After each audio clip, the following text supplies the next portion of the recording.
Good morning बच्चों। Today I am going to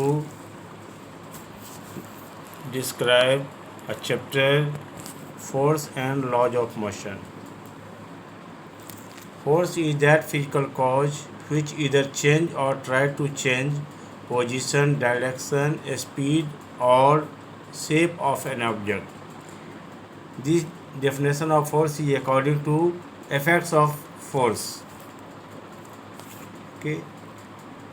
It is a vector quantity whose SI unit is Newton.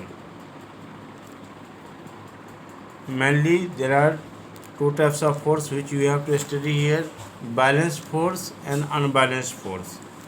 Balanced force, when a number of forces acting simultaneously on a body do not bring about any changes in the state of rest or motion. Such forces acting on the body are said to be balanced forces. Take example here.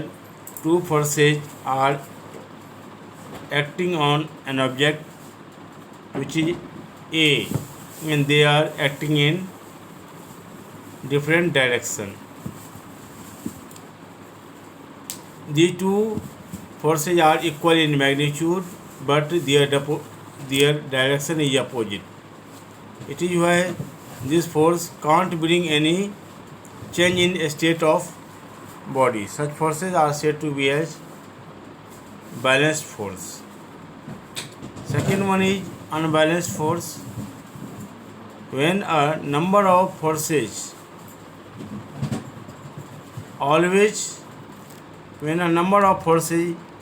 act simultaneously on a body, bring about a changes in the state of rest or motion, such forces are said to be an unbalanced force. Here, for example, we see there are two forces, F1 and F2. Both are acting in the same direction, while F2 is greater than F1. It is why body will move in the direction of F2. This is an example of unbalanced force. Now, Newton's first law of motion.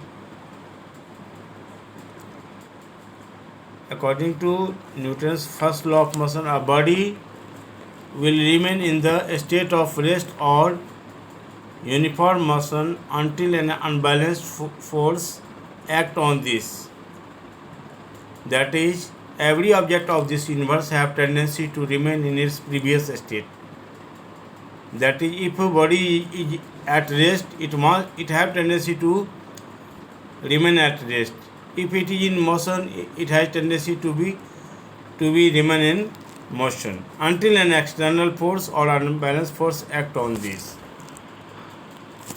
First law of motion can be explained by inertia.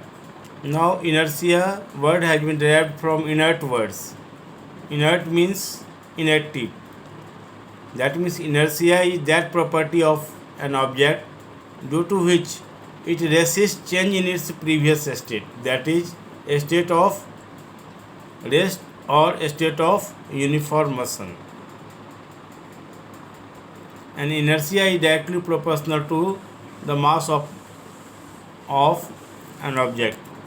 That is, if body is heavier, then larger will be inertia and vice versa.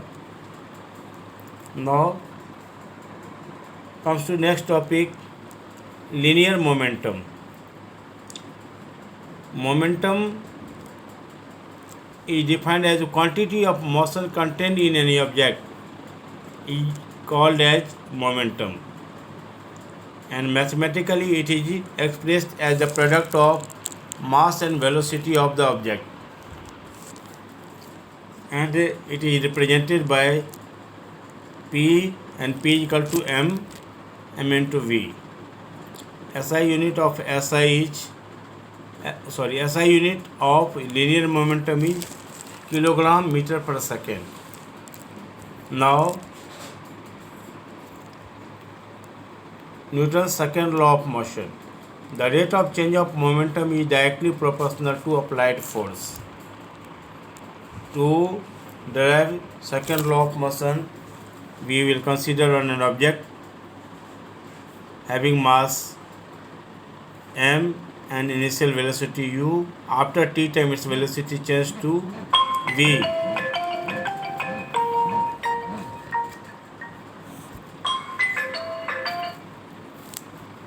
Its velocity changes to v.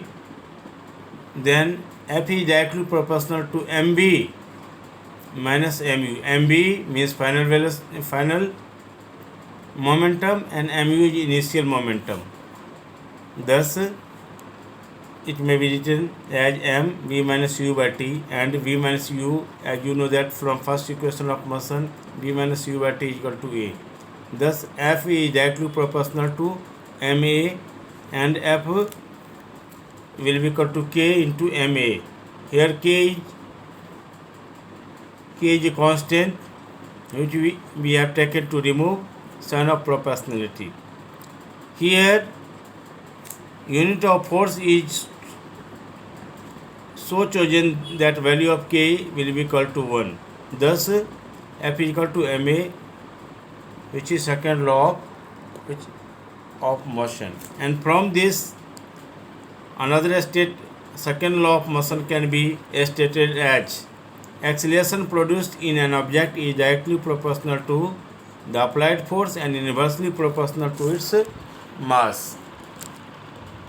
This is another way to express second law of motion. Now, last topic is third law of motion. To every action there is equal and opposite reaction, and action and reaction always act on different bodies. For example, whenever a person jumped out of a boat moves in backward direction while the person moves in forward direction. This is in brief description of the topic. Thank you.